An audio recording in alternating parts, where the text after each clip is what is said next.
Fact check. On Sunday, Trump takes no break from repeating false virus claims.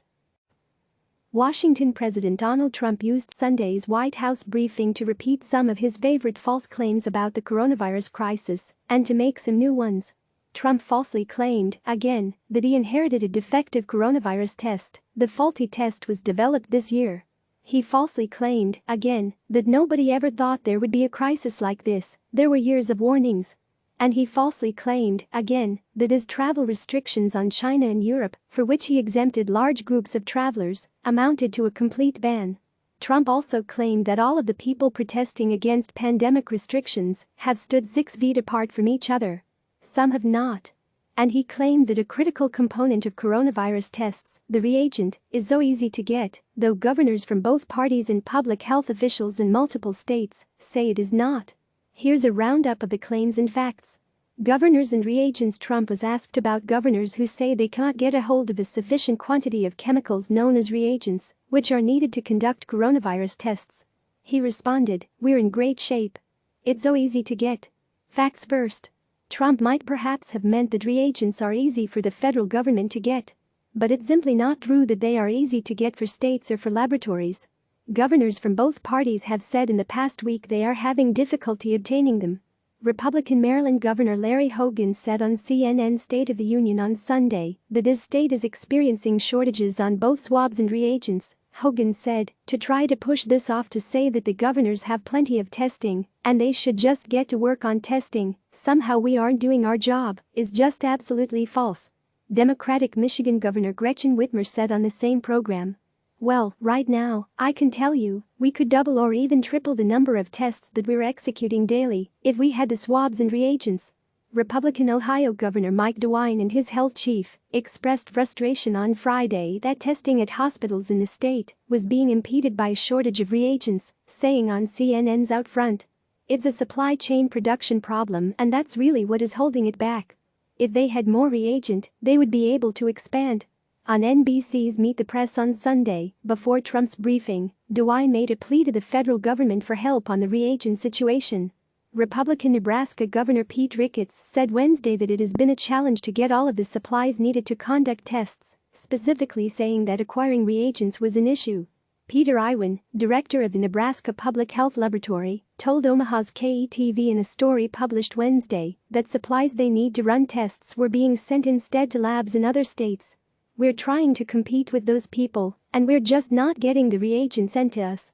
New York Governor Andrew Cuomo called Saturday for federal help with managing the reagent supply chain. Protesters stood 6 feet apart. The president defended protests against stay-at-home orders in states across the country, saying that those who participated were all 6 feet apart, as recommended by the CDC's social distancing guidelines. Trump also seemed to offer words of encouragement to the protesters. "If people feel that way, you're allowed to protest," President Trump said. "I watched the protest, and they were all 6 feet apart. I mean, it was a very orderly group of people.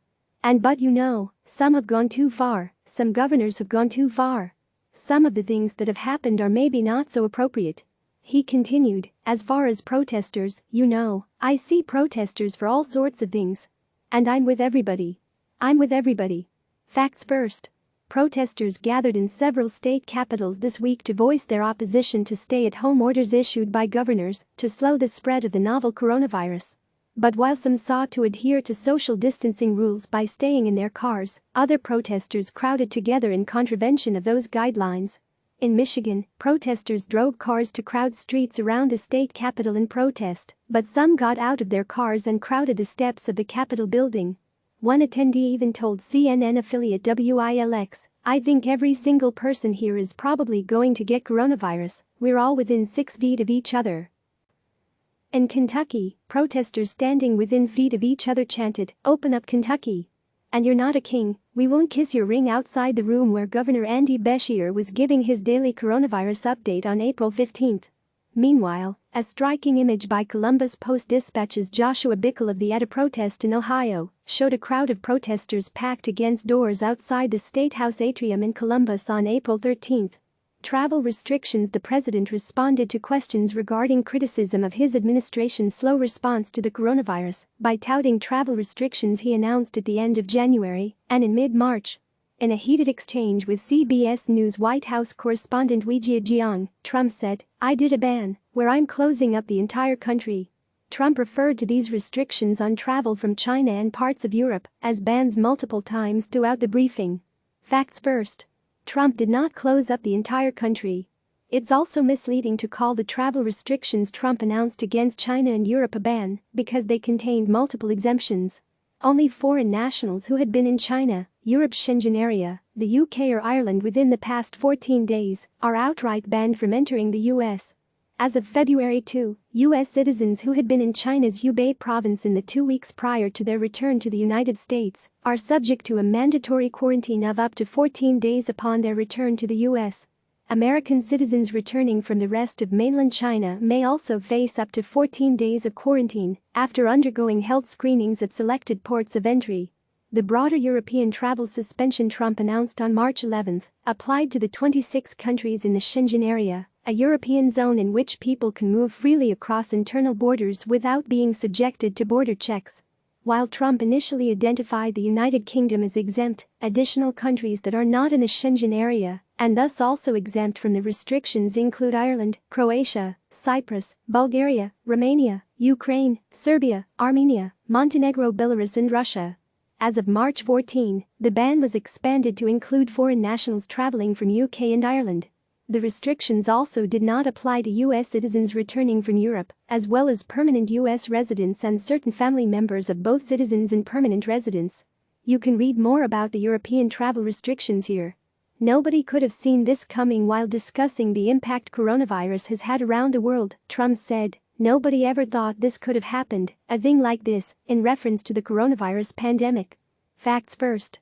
Public health and national security officials have been warning for years of the potential dangers of a pandemic, including Trump's very own Health and Human Services Secretary, Alex Azar, who said in 2019 that the threat of a pandemic flu kept him up at night.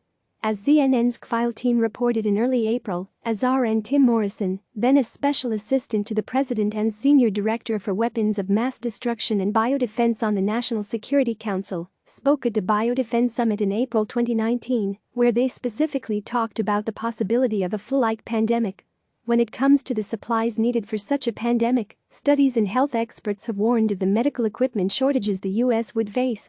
Dr. David Morens, a top National Institutes of Health official, specifically noted in October 2018 that there would not be enough room in hospitals in the case of a pandemic like the 1918 flu. Morens also said that while the total number of items like drugs, antibiotics, antivirals and ventilators in the U.S. national stockpile is unknown, what I do know is it's not nearly enough. Inherited tests. Speaking about testing for the coronavirus, Trump said, "Look, I told you, we inherited a lot of garbage." He added, they had tests that were no good. All the stuff was no good. It came from somewhere, so whoever came up with it. But I'm proud to tell you that now we went from having a lot of bad things happening in CDC to having great things happening. Facts first. Since this is a new virus that was first identified nearly 3 years into Trump's presidency, the bad tests couldn't possibly be inherited. In fact, the faulty initial test for the coronavirus from the Centers for Disease Control and Prevention was created during Trump's administration in early 2020. This is a claim Trump has made multiple times, and which we have also fact-checked multiple times, including as recently as last night. He is lying. He is lying 100%. He is lying because he is trying to shift blame to others, even if the attempt is totally nonsensical, Greg Gonsalves, an assistant professor in the Department of Epidemiology of Microbial Diseases at the Yale School of Public Health, said of an earlier version of this Trump claim. The claim doesn't make sense because it is false, Tara Smith, an epidemiology professor at Kent State University, said of an earlier version. This is a new virus. Michael Mina, assistant professor of epidemiology at Harvard T.H. Chan School of Public Health, called an earlier version of the claim absurd, given that this virus did not exist in the prior administration. Click subscribe to receive the latest news.